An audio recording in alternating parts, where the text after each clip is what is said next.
রাজনীতি নিয়ে ইসলামী শক্তিকে বিভক্ত করা ঠিক নয় বলে মন্তব্য করেছেন বিএনপি নেতা সালাউদ্দিন আহমেদ। আন্দোলনে না গিয়ে গণতান্ত্রিক উপায়ে সমস্যা সমাধানের আহ্বান জানান তিনি। হেফাজত ইসলামের 4 নেতার সংগ্রাম শীর্ষক জাতীয় সম্মেলনে তিনি কথা বলেন। এ সময় কওমি আলেম উলামাদের বাদ দিয়ে বাংলাদেশের রাজনীতি করা যাবে না বলে সতর্ক করেছেন হেফাজত ইসলামের নেতারা। রিপোর্ট জুবায়ের প্রধানের। জুলাই সনদের আইনি ভিত্তি ও পিয়ার পদ্ধতিতে নির্বাচন সহ বিভিন্ন দাবিতে ইসলামপন্থী দলগুলোর চলমান আন্দোলনের নানা সমীকরণের মধ্যেই হেফাজত ইসলামীর এই জাতীয় সম্মেলন। জামাত ছাড়া একই মঞ্চে উপস্থিত বিএনপি, এনসিপি ও ইসলামী আন্দোলন সহ অধিকাংশ দলের প্রতিনিধিরা। প্রধান অতিথির বক্তব্যে হেফাজত ইসলামীর আমির বলেন, বাতিলদের সাথে চললে জাহান্নামে যেতে হবে।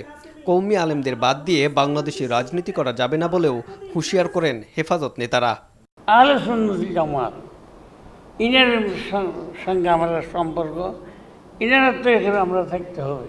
আহলে সুন্নাত জামাত তরিকার না থাকে তাহলে মনে হয় জাহান্নামবাদী কিছু নেই। সর্বস্তরের দিনদার মানুষ কওমি আলেম ওলামায়ে কেরামকে অনুসরণ করে চলে, তাদেরকে ধাক্কা দিয়ে বের করে দিয়ে বাংলাদেশের রাজনীতি করবেন, তা হইতে দেওয়া যাবে না। বিএনপির স্থায়ী কমিটির সদস্য সালাউদ্দিন আহমেদ বলেন, রাজনীতি নিয়ে ইসলামী শক্তিকে বিভক্ত করা ঠিক নয়। সমস্ত কিছুর সমাধান আলোচনার টেবিলে হবে, টেবিলে আলোচনা হবে, আবার একই সাথে আন্দোলনে যাব, এটাও একটু সবাই দিতে হবে। ইসলাম বিদ্বেষের কারণেই স্বৈরাচার আওয়ামী লীগের পতন হয়েছে। বাংলাদেশে রাজনীতি করতে হলে ইসলামী মূল্যবোধ ধারণ করেই করতে হবে বলে জানান বিভিন্ন দলের নেতারা। আগামীতে যে সরকার আসবে প্রত্যেককে ইসলাম মেনে রাজনীতি করতে হবে, দেশ চালাতে হবে।